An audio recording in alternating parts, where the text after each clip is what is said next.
자유롭게 본문을 택해서 설교할 수 있는 금요예배 때는 팔복을 쭉 순서대로 설교를 하고 있습니다. 오늘은 지난번에 이어서 팔복 5번째 시간인데요. 긍휼히 여기는 자는 복이 있나니 저희가 긍휼히 여김을 받을 것임이요. 이 구절입니다. 간절히 바라기는 여기 앉아 계신 모든 분들이 무리가 아니라 주님의 제자가 되기를 간절히 바랍니다. 우리가 살다 보면 때로는 마음이 아프고 힘든 그런 순간들도 있지만 그런 순간들조차도 하나님을 경험하며 살아가는 그런 순간이 되도록 천국으로 걸어가는 계단이 견고하여지는 그런 저와 여러분 되기를 간절히 바랍니다. 이 팔복이 천국으로 올라가는 계단인데요.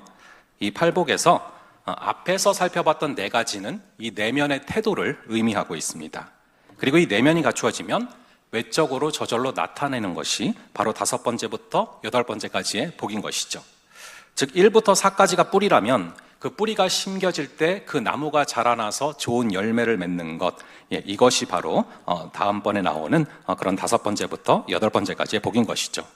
그래서 이 1부터 4까지 그것이 뿌리가 되어서 심겨질 때 당연히 좋은 열매를 맺지 않겠습니까? 그 열매가 바로 5번째부터 8번째까지인데요.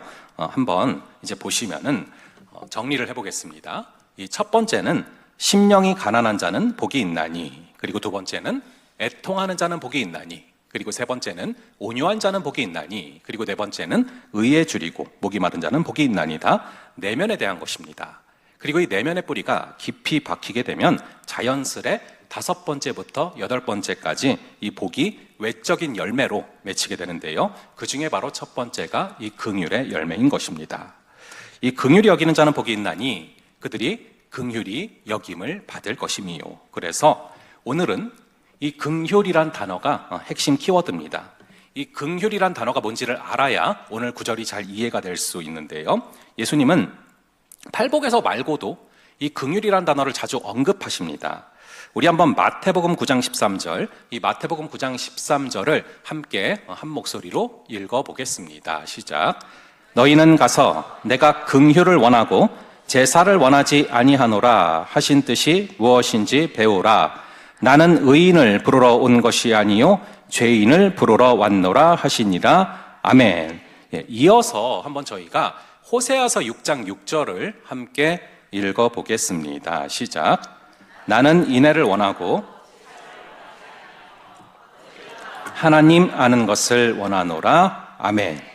자, 그럼 이 두 구절을 비교한 화면을 한번 보여주시고요. 보시면은 이 호세아서의 인애를 예수님은 긍휼로 번역하고 있다라는 것을 확인하실 수가 있을 것입니다. 이 호세아서의 인애가 바로 헤세드란 단어인데 이걸 예수님은 긍휼로 번역을 하고 있죠. 그래서 긍휼은 그 뿌리가 되고 있는 헤세드란 단어를 아셔야만 정확하게 이해를 할 수 있는 그런 단어입니다. 구약에 여러 중요한 단어들이 있는데 그 중에서 가장 중요한 단어를 한 가지 꼽으라면 대부분의 학자들이 이 단어를 꼽는데 바로 이 헤세드라는 단어입니다.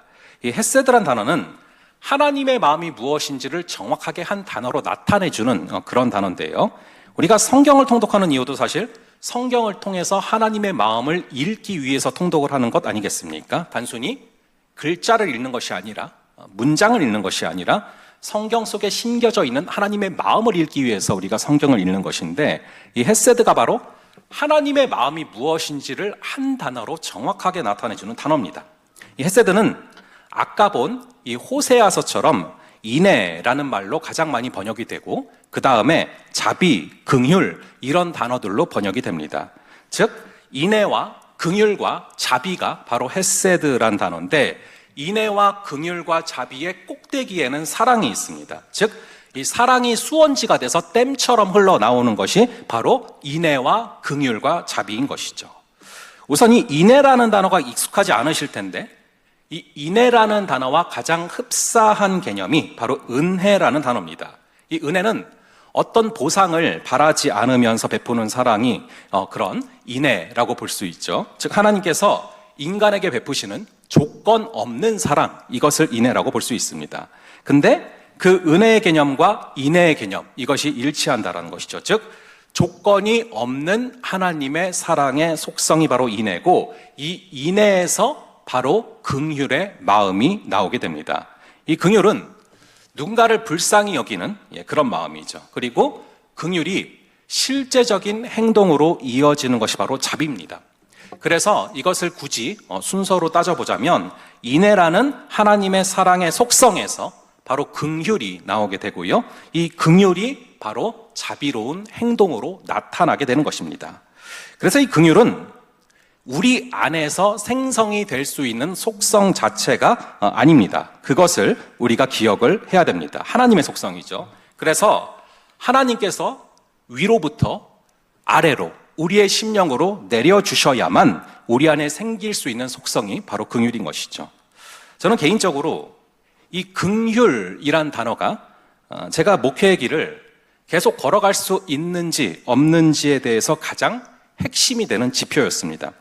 저는 정확하게 2001년도부터 신학을 했고 계속 목회의 길을 걸어왔습니다. 벌써 26년을 걸어오고 있는데 굉장히 일찍부터 오랫동안 이 길을 걸어오면서 제 스스로에게 과연 목회의 길이 나에게 맞는 길인가? 내가 목회의 길을 걸어가도 되는 사람인가에 대한 질문을 참 많이 던져왔고요. 그 질문을 던지면서 내적으로 치열하게 싸우면서 이 길을 걸어오고 있습니다. 여러분, 우리의 삶은 정확하게 두 가지 사이클로 이루어지고 있습니다. 바로 부르심과 보내심이에요. 항상 우리를 부르시고 그 다음에 보내십니다. 이 부르심과 보내심의 사이클로 이루어지고 있는데 하나님은 우리를 당신께로 부르십니다. 내가 너를 지명하여 불렀나니 너는 내 것이라 말씀하시죠. 우리를 세상 가운데 지명하여 부르셨기 때문에 우리가 구원받았는 줄을 믿으시기 바랍니다. 우리를 지명하여 부르신 존재이기 때문에 우리는 일터에서도 단순히 돈을 벌고 끝내는 것이 아니라 우리를 지명하여 부르신 그분의 뜻을 일터에서 이루는 소명자임을 믿으시기 바랍니다. 그렇게 주님은 우리를 부르시고 당신과의 친밀한 교제 가운데 우리를 준비시키신 다음에 준비가 되고 나면 또다시 우리를 어딘가로 보내십니다. 그럼 우리는 보내신 그곳에 또 던져져서 살아가게 됩니다. 그런데 아무리 주님께서 보내신 곳이다 할지라도 거기서 우리를 스쳐가는 사람들이 우리를 괴롭힐 수가 있습니다. 때로는 우리 인생에 낙서를 할 수도 있고 우리 인생을 꾸겨놓을 수도 있고 심지어는 우리 인생을 찢어놓을 수도 있습니다. 바로 요셉의 삶이 그렇지 않습니까? 그러나 그런 환난과 고통 가운데서도 요셉이 끝까지 견딜 수 있었고 결국에 하나님의 뜻을 이루는 것을 체험할 수 있었던 이유는 무엇입니까? 하나님이 나를 보내셔서 내가 지금 여기에 있다라는 것을 명확히 알았기 때문에 그런 모든 순간들을 견뎌내면서 하나님의 뜻을 이룰 수가 있었던 것이죠. 이렇게 부르시고 보내시는 것, 부르심과 보내시는 소명을 이루는 중요한 사이클인데 이 소명이란 단어를 잠깐 보여주시면은요, 이것은 글자 그대로 부름을 받아서 그 명령을 수행하는 것을 뜻합니다. 그런데 부름을 받아서 명령을 수행할 때 부르심과 보내심 이 두 가지가 모두 중요하고 필요하다는 것이죠. 예를 들어서 왕이 신하를 궁궐로 불러요.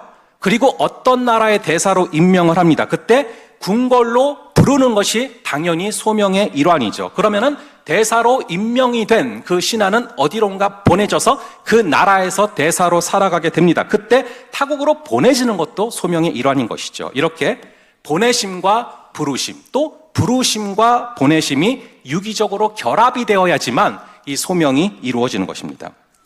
제가 목회의 길을 걸어가면서 주님께서 당신이 허락하신 기간 동안 저를 온세계교회로 보내셨으니까 저는 보내심을 받아서 지금 이곳에서 사역을 하고 있습니다. 그런데 저는 보내신 이곳에서 사역을 하면서도 계속해서 저를 목회의 길로 부르신 주님께 날마다 나아가 여쭙는 순간들이 있습니다. 하나님, 제가 당신의 부르심을 감당할 수 있는 사람입니까? 하나님, 제가 주의 소명을 감당하기에는 너무나 부족한 자인데 주여, 이런 저를 불쌍히 여기사 권능을 허락하여 주시옵소서. 저를 부르신 주님께 날마다 나아가서 치열하게 씨름하는 순간이 있어야 보냄을 받은 이 귀한 곳에서 사역을 감당해 나갈 수가 있는 것이죠. 그런데 제가 저를 부르신 주님께 나아가 가장 치열하게 씨름하는 부분이 뭐냐 하면은 바로 긍휼입니다. 긍휼. 불쌍히 여기는 마음이죠. 저는 기본적으로 사람이 신학을 하고 사람이 하나님의 일을 한다는 것 자체가 굉장히 아이러니하다는 생각을 자주 합니다. 저는 사람에 불과한데 하나님의 진리를 깊이 있게 공부한다라는 것, 저는 사람에 불과한데 사람이 하나님의 일을 한다라는 것 자체가 단어 그대로 어불성설이잖아요. 설교가 그래요. 설교는 분명히 하나님의 진리가 제 마음에 충만히 임해서 충만하게 흘러넘쳐서 이것을 전하지 않고는 마음이 타들어가는 것 같아서 전해야 그게 진짜잖아요. 그런데 매주 설교하다 보면 어떻게 항상 그럽니까? 어떨 때는 뭔가 시간이 다가오고 있는데 특별한 깨달음도 없고 충만한 임재가 임하지도 않은 것 같은 상태인데도 설교 시간은 계속 돌아오니까 그냥 전해야 할 때도 있습니다. 그럴 때는 설교가 죄송하지만 그냥 일처럼 느껴질 때가 있습니다. 그럴 때 참 마음이 힘든 것이죠. 사역도 그래요. 모든 사역의 순간마다 마음이 담겨야 되고 긍휼이 담겨야 되는데 솔직히 그렇지 못한 순간들이 있는 것입니다. 제가 장례 지원을 나갈 때 그런 순간들이 종종 있었어요. 저희 담당지구야 당연히 장례가 발생하면 어떤 분인지를 잘 알죠. 그런데 타지구 장례 지원을 나가다 보면 간혹은 누구신지를 제가 잘은 모르고 구체적으로는 모르는 상태에서 제 장례 사역을 감당해야 될 때도 있습니다.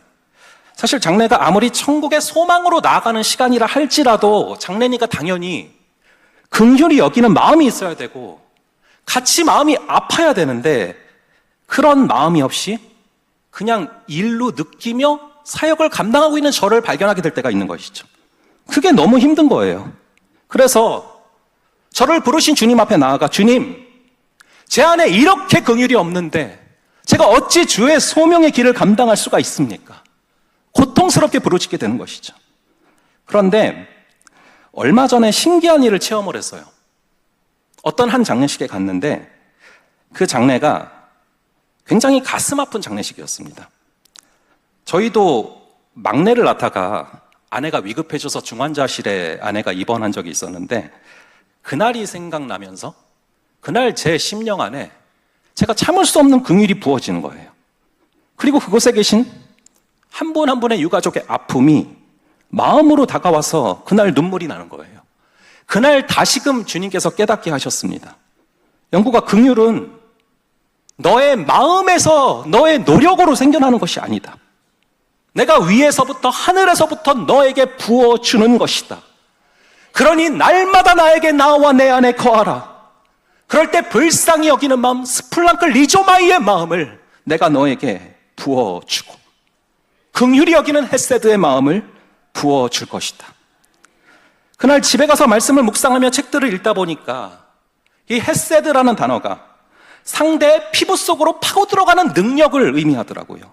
즉 긍휼은 그 사람의 피부를 뚫고 들어가서 그의 영혼이 거하는 마음의 한복판에 함께 머무르며 그의 마음과 합해진다라는 의미인 것입니다. 그래서 그날 이후로는 확실히 하나님께서 이전과 다르게 마음을 붙잡아 가시더라고요. 그래서 이제 어제 저녁 같은 경우에 장례 문상이 있었는데 이전보다는 더 주님께서 저의 마음을 담아서 준비하게 하시고 마음을 담아서 위로하게 하시고 마음을 담아서 기도하게 하시더라고요. 여러분, 우리 안에 긍휼이 부어지기를 주님의 이름으로 축원합니다. 그럴 때 우리의 어떠함 때문이 아니요, 우리의 타고남 때문이 아니요, 우리의 성격 때문이 아니요, 주의 부어주시는 긍휼로 말미암아 진심으로 아파하고 진심으로 울어질 수 있게 되는 줄을 믿으시기 바랍니다. 그런데 여러분, 이 말씀이라는 게 참 신기해요. 오늘 이 8복 중에 5번째 복을 다시 한번 읽어보겠습니다. 긍휼히 여기는 자는 복이 있나니 그들이 긍휼히 여김을 받을 것이며. 다시 한번 읽어보겠습니다. 긍휼히 여기는 자는 복이 있나니 그들이 긍휼히 여김을 받을 것이며. 아멘. 긍휼히 여기는 자는 복이 있대요. 왜요? 그들이 긍휼히 여김을 받을 것이기 때문에. 제가 제 안에 긍휼이 없어서 너무 고통스러워하는 시기들이 있었는데 저로 하여금 예상치 못한 순간에 긍휼을 부어주셔서 부족한 저로 하여금 긍휼히 여기는 자가 될 수 있도록 해 가시는 과정들을 나누었잖아요. 근데 그리고 나서 얼마 뒤에 하나님이 어떤 일을 겪게 하셨냐 하면요, 오늘 구절의 뒷부분 긍휼히 여김을 받게 하시더라고요. 얼마 전에 저희 아내가 건강검진을 받았습니다. 근데 멍울이 접히고 유방암 의심 소견이 있다는 거예요. 그래서 조직검사를 받았는데 이게 결과가 바로 나오는 게 아니라 일주일 정도가 걸리더라고요. 근데 조직검사를 하면서 뭐 종양 모양이 안 좋다, 예후가 안 좋다, 막 그런 말씀을 듣고 나니까 조직검사 결과를 기다리는 일주일간 마음이 정말 쉽지가 않더라고요. 제가 그제서야 알게 됐어요.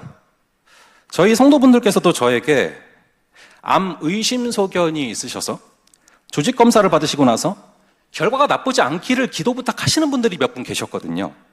제가 기도 부탁을 받고 당연히 간절히 기도했었지만 그 결과를 기다리시는 동안 그 성도분의 마음이 이러셨겠구나, 그 배우자의 마음이 이러셨겠구나 하는 걸 이제서야 처절하게 느끼는 거예요. 헤세드, 피부를 뚫고 들어가서 한 복판에 거하게 하시는 것이죠. 그런데 결과를 기다리는 한 주간 제가 마음이 되게 약해졌던 것 같아요. 사실 걱정을 하실까봐 이 양가 부모님들께도 말씀을 안 드렸고, 교회에도 이제 유방암 진단이 확정이 되면 그때 천천히 말씀을 드려야지라는 생각을 하고 어디에도 말을 안 했는데요.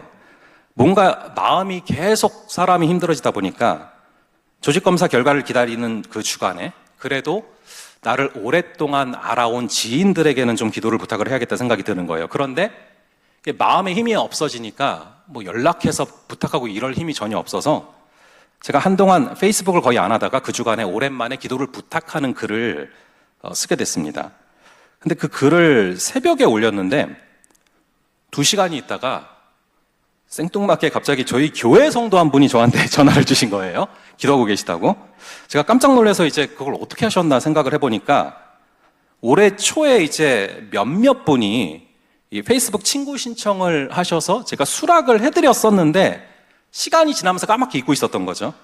그래서 이제 페이스북 지인 중에 우리 교회 성도분이 계실 거다라는 생각을 못 했었는데 그걸 이제 보시자마자 그분이 바로 기도를 시작하시고 연락을 주신 거예요. 그러더니 그날 순식간에 확 퍼져서 뭐 전도팀 카톡방에 올라오시고 여기저기서 연락이 오시는데 같이 마음 아파하시면서 기도해 주시는 분들이 참 많구나 하는 걸 알게 됐어요. 근데 저는 그 순간 딱 이 구절이 떠오르더라고요. 긍휼히 여기는 자는 복이 있나니 그들이 긍휼히 여김을 받을 것이며. 얼마 전에 긍휼을 회복하게 하신 하나님께서 이제는 이 구절의 후반절이 이루어지도록 하시는구나. 주님께서 긍휼히 여김을 받도록 인도하고 계시는구나. 근데 여러분, 이렇게 성경의 구절을 삶으로 살아간다라는 게 이 유명한 구절이 그냥 유명한 구절로 끝나는 게 아니라 나의 구절로 소화가 되는 게 절대로 쉬운 과정이 아닙니다. 힘들고 어렵죠. 피하고 싶기도 하죠. 하지만 신기한 것은 하나님께서 계속 매 순간 우리를 바라보시면서 정교하게 말씀으로 이끌어가고 계시다라는 것입니다. 제가 금요예배 때 이제 자유롭게 본문을 정해서 전할 수 있으니까 금요예배 때마다 이제 매번 팔복을 전해왔고 이번이 딱 5번째 순서여서 긍휼히 여기는 자는 복이 있나니 저희가 긍휼히 여김을 받게 될 것이요. 이 구절을 전할 타이밍인데 하필 이때 이 어려움을 겪게 하시고 이 어려움을 이 말씀으로 이겨내게 하시고 결국에는 이 타이밍에 이 말씀을 전하도록 하시는 모든 과정을 주님께서 완전히 주관하고 계신 줄로 믿습니다. 많은 분들이 기도를 해주시고 또 마음 아파해 주셔서 신기한 일이 참 많이 벌어졌어요. 이게 그렇더라고요. 이게 딱 암이 발병을 하고 확인을 하고 나니까 저랑 아내가 둘 다 이 마음의 힘이 하나도 없어지는 거예요. 그래서 마음의 힘이 너무 없어서 그냥 망연자실하게 기다리고만 있었어요. 종이에 써져 있는 날짜를 보면서 그냥 망연자실하게 기다리고만 있었는데 그 사이에 몇몇 성도분들께서 당사자인 저희보다 더 조바심을 내시면서 이리저리 알아봐 주시고 유방암의 가장 권위자라는 의사 선생님으로 변경까지 해주시고 심지어 수술 날짜까지 앞당겨 주셔서 저희가 사실 얼마나 많이 울었는지 모릅니다. 지금은 안 울어요. 소망 가운데 무장되어 있기 때문에. 그래서 얼마 전에 시편 1편으로 신혼의 공동체 양육을 진행하면서 각 가정이 시냇가에 심겨진 나무가 되어야 한다. 그게 복 있는 가정인데, 복 있는 가정의 특징은 자기가 자기를 시냇가에 심는 것이 아니라 주님의 의해서 심기워진 나무가 되는 것이다. 하나님이 능동태가 되시고 하나님이 주어가 되시고 우리는 철저하게 그분의 주권을 따르며 기다리는 수동성이 복 있는 가정의, 주님을 주님으로 모시는 가정의 가장 중요한 특징이라고 말을 하다가 곰곰이 생각해 보니까 이게 지금 우리 가정에서 이루어지고 있구나 싶어서 그날 되게 울었던 기억이 있어요. 여러분, 그렇습니다. 우리 주님은요, 우리가 망연자실한 순간에도, 우리의 마음의 힘이 하나도 없는 순간에도 우리 하나님께서는 상한 갈대를 꺾지 아니하시고 꺼져가는 등불을 끄지 아니하시며 살아 역사하시는 주님이심을 믿으시기 바랍니다. 그래서 이제 드디어 다음 주 화요일에 수술을 받게 되는데요, 정확한 것은 수술후에 조직 검사를 해봐야 몇 기인지 전이 여부 등이 명확해지지만 지금 검사한 영상으로 볼 때는 전이도 안 됐고 2.1cm가 되는 암을 제거하고 나면 이후 다시 재발할 확률도 현저하게 낮은 순환암이라고 하시더라고요. 여러분들의 기도가 있기 때문인 줄로 믿습니다. 그러하기에 두려움보다는 평안함으로 나아가려고 하고 있고요, 분명히 회복하실 줄로 저는 믿습니다. 자, 다시 오늘 구절, 긍휼히 여기는 자는 복이 있나니 저희가 긍휼히 여김을 받을 것이며, 이 구절의 후반부에서 정말로 중요한 게 하나 있습니다. 긍휼히 여김을 받게 될 것이요, 우리가 사람을 긍휼하게 여기고 사람들에게 긍휼히 여김을 받는 것도 중요할 수 있겠지만 더 중요한 것은 주님께 긍휼을 받아야 되는 줄을 믿으시기 바랍니다. 우리 야고보서 2장 12절과 13절 이 두 구절의 말씀을 함께 한 목소리로 읽어보도록 하겠습니다. 시작. 너희는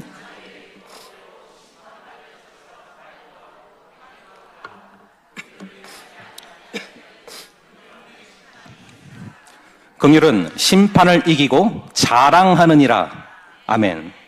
우선 12절을 보시면은 우리는 항상 심판대 앞에 서게 될 때가 있다는 것을 잊지 말고 살아야 합니다.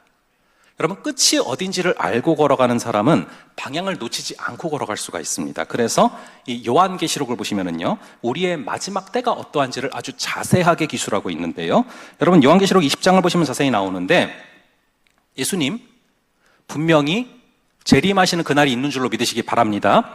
분명히 재림하십니다. 우리는 그날을 알 수 없어요. 그런데 재림하시면 재림하시는 그 순간에 살아있던 사람들도 심판대 앞에 서게 되고요, 재림하시기 전에 이미 죽었던 자들도 그 순간에 육신이 부활을 한 상태가 돼서 모두 함께 심판대 앞에 서게 되는 장면이 기록됩니다. 믿는 자, 믿지 않는 자 모두가 심판대 앞에 서게 됩니다. 간절히 바라기는 한 해 한 해 살아갈수록 하나님의 심판대 앞에 서게 되는 그 순간이 두려움으로 다가오는 것이 아니라 기대감으로 다가오는 저와 여러분 되기를 주님의 이름으로 축원합니다.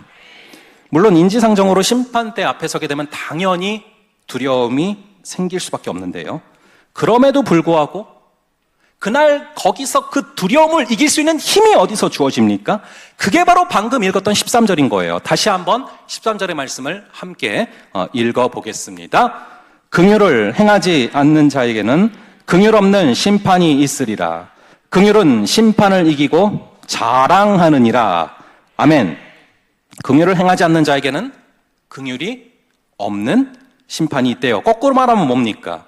긍휼을 행하는 자에게는 심판 가운데서도 긍휼이 있고, 그래서 우리의 죄가 주홍같이 붉을지라도 하얗게 우리의 죄를 사해 주신다는 것이죠.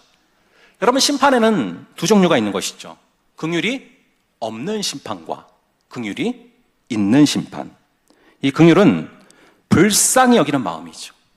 이 긍휼이 있는 심판이 뭐냐 하면은 심판의 그때 수많은 죄악으로 심판을 받을 수밖에 없는 우리를 바라보시면서 불쌍히 여기시며 가슴 아파하시는 그 긍휼의 마음이 주님의 마음에 생긴다는 것이죠. 그 심판의 순간에 말이죠. 그때 그리스도의 피로 말미암아 우리의 죄를 도말해 주시고 십자가의 의를 우리의 의로 삼아주사 우리를 구원해 주시는 줄을 믿으시기 바랍니다. 그러므로 정말 주 예수 그리스도를 믿는 자에게는 이 긍휼이 살아있다는 것이죠. 반대로 긍휼이 없는 심판은 상상할 수조차 없을 정도로 무서운 것입니다. 우리 하나님은 사랑의 하나님이시지만 동시에 공의의 하나님이시기 때문에 죄와 함께 하실 수가 없고, 죄를 너무나 미워하시고 죄에 대해서 엄하게 따져 물으시는 분이십니다. 그래서 긍휼이 없는 심판은 상상할 수 없을 만큼 무서운 것이죠. 여러분은 하나님의 심판대 앞에 서게 되는 그날 어떤 심판을 받기를 원하십니까? 저는 당연히 긍휼이 있는 심판이기를 정말로 오래전부터 기도하고 있습니다. 그러려면 믿음으로 구원을 받고 나아가는데 우리의 심령 가운데 정말로 주님께 택함을 받은 자라면 누군가를 불쌍히 여기는 그 심령이 나타나게 된다는 것이죠. 주의 십자가를 바라보며 원수까지도 불쌍히 여기라는 것입니다. 그럴 때 그 누군가를 불쌍히 여기는 사람은 하나님께 불쌍히 여김을 받는다라는 것이죠. 저희 13절의 뒷부분을 다시 한번 따라해 보겠습니다. 긍휼은 심판을 이기고 자랑하느니라. 긍휼은 심판을 이기고 자랑하느니라. 심판을 이기는 유일한 힘이 긍휼임을 잊지 마시기 바랍니다. 긍휼이 심판을 이긴다. 저는 이 구절을 볼 때마다 생각나는 작품이 있습니다. 레미제라블이라는 작품인데 빅토르 위고의 소설이고 또 장발장이라는 제목으로 번역이 된 소설이죠. 거기서 미리엘 주교님이 자신의 집에서 은초대를 훔쳐간 장발장을 긍휼히 여겨서 장발장을 체포해온 경찰들에게 그게 내가 준 것인데 왜 그러냐라고 말을 하면서 덮어주고 긍휼을 베풀잖아요. 그때부터 장발장이 변해요. 그래서 가는 데마다 사람을 살리는 사람이 됩니다. 죄인이라는 딱지는 붙어 있지만 자신에게 긍휼을 베푼 그 신부님에게 감동을 받아서 어딜 가나 영혼을 살리는 사람들로 또 그런 사람이 되어서 살아가는 것이죠. 다시 이 구절을 보시면 긍휼은 심판을 이기고 자랑한대요. 자랑한다라는 얘기는 두 가지 의미가 있는데, 자랑한다라는 것은 자신감이 있다, 떳떳하다, 그런 뜻 아닙니까? 물론 우리는 하나님 앞에 자랑할 만한 게 하나도 없는 죄인입니다. 근데도요, 긍휼은 심판을 이기고 자랑한대요. 그만큼 긍휼의 마음을 하나님께서 귀하게 여겨 주신다라는 것입니다. 또한 심판대 앞에서 우리가 유일하게 자랑할 수 있는 것은 내 잘남도 아니요, 내 열심도 아니요, 누군가에게 긍휼을 베푼 일이라는 것이죠. 긍휼은 심판을 이기고 자랑하느니라. 이 말씀이 여러분의 삶에, 여러분들의 평생에 그대로 이루어지는 역사가 있기를 주님의 이름으로 축원합니다. 이 시간 말씀을 기억하시면서 찬양하며 기도하는 또 시간을 갖기를 바라는데